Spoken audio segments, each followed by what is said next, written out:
गेलं की ही कोणती अभिनेत्री आहे, पण ती मंजुळा आहे की नाही हा अजून एक मोठा क्वेश्चन मार्कच आहे. सई तामणकर.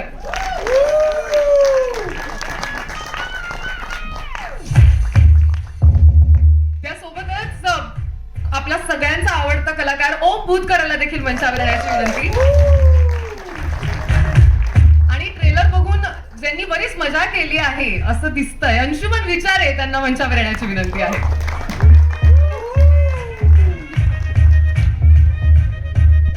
अहो तुमच्यापासून सुरुवात करेन. खूपच कमाल डायलॉग्स आहेत तुमचे फिल्म मध्ये आणि तुमचा अंदाजच म्हणजे तुमच्या असण्यानेच 4 चांद लागतात असं म्हणायला हरकत नाही. काय सांगाल ह्या चित्रपटाचा अनुभव तुमचा कसा होता आणि असे किती डायलॉग्स मारलेत तुम्ही? म्हणजे टीजर मध्ये पण एक तुमचा डायलॉग आहे त्याच्यावरती शिट्ट्या पडतातच. आता तर ट्रेलरही आलेला आहे. नमस्कार. या सिनेमात मी जी दिसते त्या सगळ्याचं श्रेय आमचे जानवलकर साहेब.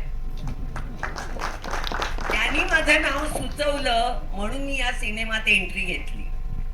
नाही तर मला माहितही नव्हतं यांचा पिक्चर चाललाय काय, कारण कळतच नाही ना, मी विचारतच नाही कधी कोण. खरं ते सांगते, कशाला विचारते.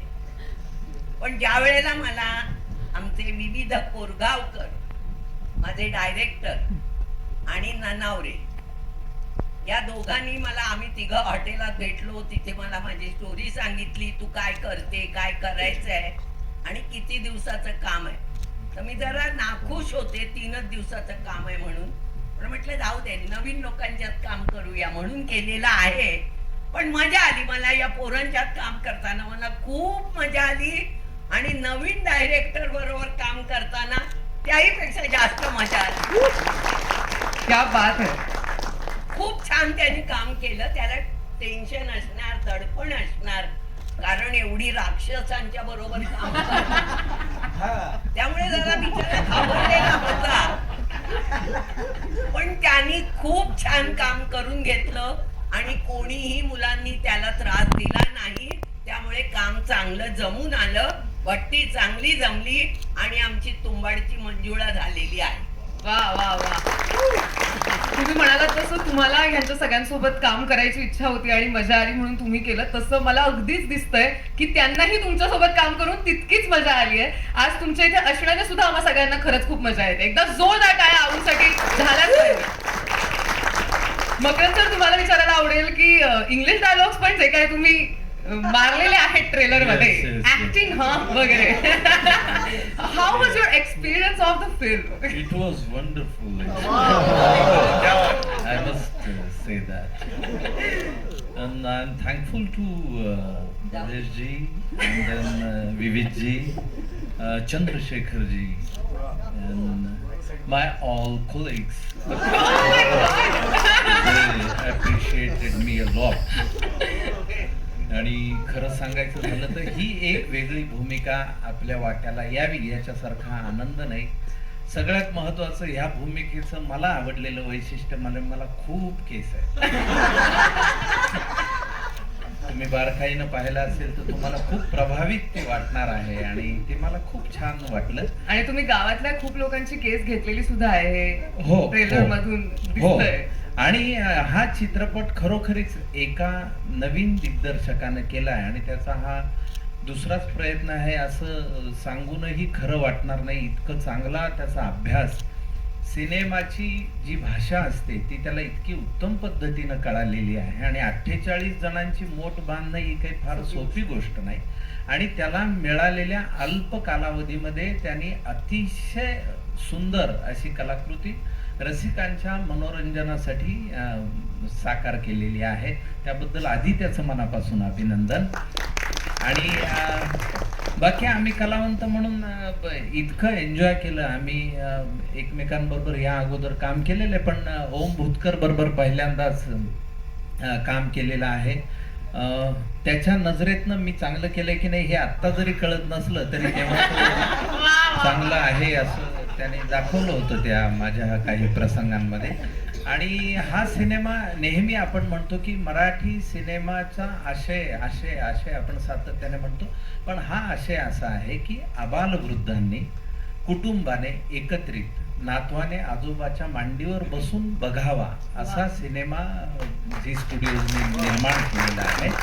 आणि महाराष्ट्रभरात आता जी उन्हाची काहिली सगळ्यांनी अनुभवली, त्यानंतर एक सुखद सर यावी तसा तुंबाडची मंजुळा हा सिनेमा येत्या 5 जूनला येतो आहे. तर महाराष्ट्रातील तमाम रसिक प्रेक्षकांना आवाहन, चित्रपटावर 3 पद्धतीचे ट्रोलर्स असतात असं माझं मत आहे. एक म्हणजे जेन्युइनली ट्रोलिंग करणारे, ज्यांनी सिनेमा बघितला आणि मग सांगितलं की बा आम्हाला हे आवडलं किंवा नाही आवडलं, त्यांना निश्चितपणे उत्तर द्यावं.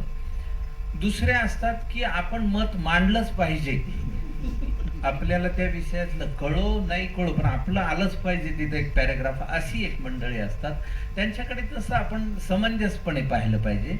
आणि तिसरा एक वर्ग असतो ज्याला एक शिवीच द्यायची असते काही असलं, त्या तिसऱ्या वर्गाकडे अजिबात बघण्याची तशी गरज नाही असं मला वाटतं. हा चित्रपट प्रेक्षकांनी आवर्जून पाहावा. जर आवडला तर 100 जणांना सांगावं, नाही आवडला तर 200 जणांना सांगावं असंही आवाहन या निमित्ताने करतो.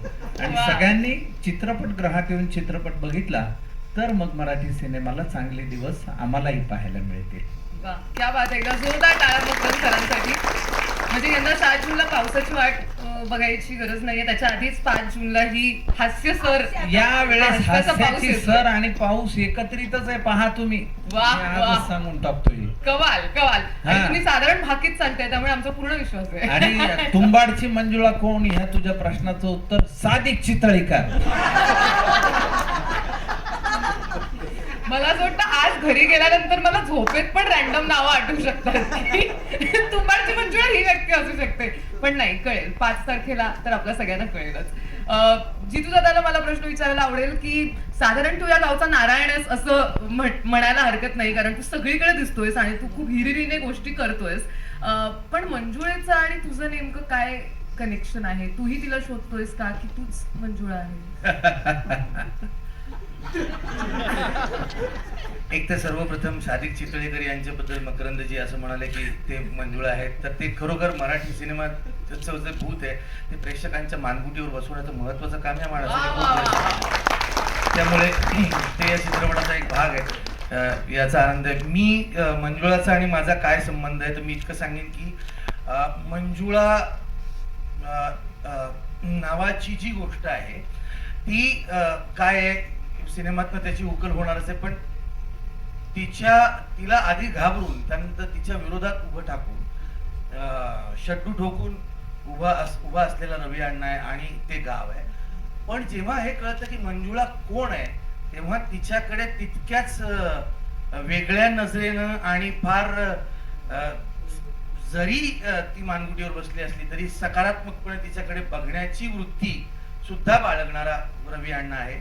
आणि मंजुळा जी कोणी आहे, जेव्हा हे कळेल तुम्हाला सगळ्या प्रेक्षकांना की मंजुळा नेमकं काय आहे, तेव्हा एकच गोष्ट सांगतो की तुम्हाला हे नक्की लक्षात येईल की एक वेगळं पोस्टर आहे आमचं ज्याच्यामध्ये फक्त पाय दिसतोय. तर तो पाय जो आहे ना, तो पाय त्या वृत्तीला, त्या भूताला चिरडणारा पाय, आणि तो पाय आपल्या सगळ्यांचा आहे. ती भावना आपल्या सगळ्यांच्या मनात आहे. ते भूत आपल्या सगळ्यांना चिरडायचंय हे मी छाती ठोकपणे सांगतो. असं ते भूत आहे, अशी ती मंजुळा आहे. प्रत्येक उत्तरादिवशी माझं कुतूहलच जास्त वाढत चाललंय. उत्तर अजिबात मिळत नाहीये, पण छान वाटतंय मला याच्याबद्दल. असंच होत राहू. सई, मला तुझ्याकडे यायला आवडेल की त्याच्या अगोदर तुंबाडची मंजुळा गणेश सपट आहे.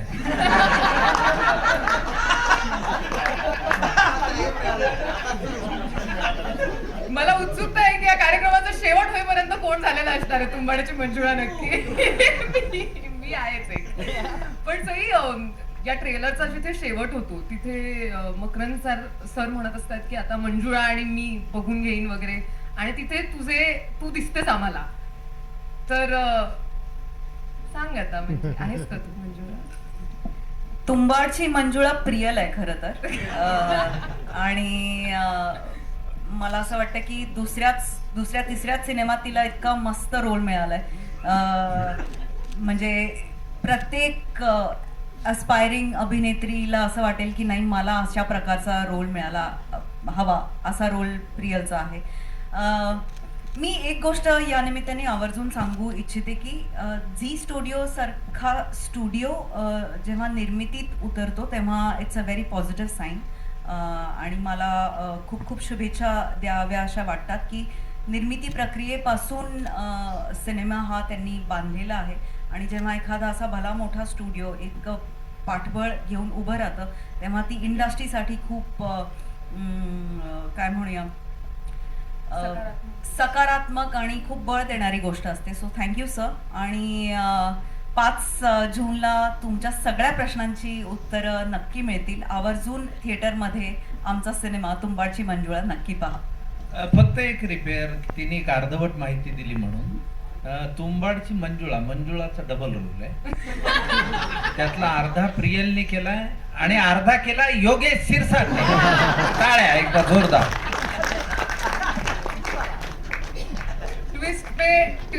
ट्विस्ट असं ऑलमोस्ट झालेलं आहे. ओम, मला तुझ्याकडे यायला आवडेल की फार इंटरेस्टिंग वाटतंय तुझंही पात्र आणि तू नेमका काय शोध घेणार आहेस की नाही घेणार आहेस याबद्दल सुद्धा तितकीच उत्सुकता आहे. ऑल्सो तू खूप कमाल डान्स केलास, याबद्दल तुला काय वाटतंय? म्हणजे तराट गाण्याला मिलियन्सच्या पार व्ह्यूज आहेत, त्यात बाकी सगळे तर खूप कमाल नाचलेत पण तूही खूप कमाल नाचलेला आहेस. तू हे खरंच बोलतेस का काय इंटरव्ह्यू घ्यायचा म्हणून नाही मला खरंच म्हणजे जेन्युइनली तुला असं वाटत असेल तर मग खरंच मला म्हणजे थँक्यू सो मच. मी अतिशय वाईट नृत्य करतो आणि खूपच मला ते अवघड जातं. मला जेव्हा त्यांनी सांगितलं नाचायचं वगैरे तर मला अतिशय दडपण आणलं. मी त्याला पहिल्यांदाच सांगितलं होतं की मला नाचता वगैरे येत नाही तर तसं काही ठेवू नकोस. म्हटलं नाही आपण करू. आणि फुल ऑन डान्स हो बऱ्यापैकी. आणि मला घामच फुटलेला ते सगळं बघून, स्टेप्स वगैरे बघून. पण ते आमचे कोरिओग्राफर मनाने चांगले होते. त्यांनी हे चालेल असं करून हो, नंतर ते म्हणतात जेव्हा आप फ्रीक आउट करेंगे वो चल. तर ते मनाची समजूत घालायला नाही हे जास्त चांगलं आहे हेच कर. आणि साधारण गाणं असं आहे की तिथे थोडंसं फ्रीकआउट स्टेप चालू शकतात म्हणून हा नाही, एक सल्ला तुला देतो. आपण चेहरा हसरा ठेवायचा डान्स करताना, म्हणजे आपण बरोबर नाचतोय मागची चुकीचे नाचतात असा प्रेक्षकांचा समज. अनुभवाचे बोल क्या बात. खूपच कमाल. अंशुमन सर, तुम्हाला विचारायला आवडेल मला की तुम्ही पण म्हणजे ट्रेलर मध्ये तुम्ही पण खूप मजा करताय आणि तुम्ही काय म्हणतात तसं एक +1 आहात चितू दादाच्या कॅरेक्टरचं इन अ वे. तुम्हाला सापडली का मंजुळा चित्रपटात फायनली? हो, मला ऍक्च्युली आता मी सांगतो खरं नाही तसं नाही. खरं म्हणजे मंजुळा चित्रपटातली खरी मंजुळा मीच आहे. म्हणजे मंजुळा मी काय, कारण मंजुळ सुरांबरोबर मी खेळतो त्यामुळे मंजुळा मी असं म्हणतोय मी. कारण इतक्या मंजुळ सुरांचे सगळे ऍक्टर्स एकत्र तुळुंब गर्दी करून फिल्ममध्ये आहेत. ही गर्दी जमवण्यासाठी जो प्रयत्न झालाय त्यासाठी मी झी स्टुडिओचे, भवेशजींचे, विविधचे आणि संपूर्ण टीमचे मी आभार मानतो. कारण मंजुळ सूर सहसा मिळत नाही. एक वरचा असतो किंवा खालचा असतो, पण विविधने सगळे सूर एका सुरात आणले त्याबद्दल त्याचे मनापासून आभार. आणि हे सूर इतके सुंदर झालेत ना की 5 जूनला तुम्हाला 100% कळणार की मंजुळा मीच आहे म्हणून. 5 जूनला तुम्हीच मंजुळा कसे आहात हे बघण्यासाठी आम्ही थिएटरमध्ये नक्की जाऊ. तुम्हाला सगळ्यांचे खूप खूप आभार. अजून खूप प्रश्न आहेत खरं तर, पण सगळे प्रश्न रत्न मराठी मीडियाला सबस्क्राईब करा, बेल आयकन बटन दाबा आणि ह्या व्हिडिओला नक्की लाईक करा आणि तुमच्या प्रतिक्रिया कॉमेंट बॉक्समध्ये नक्की कळवा.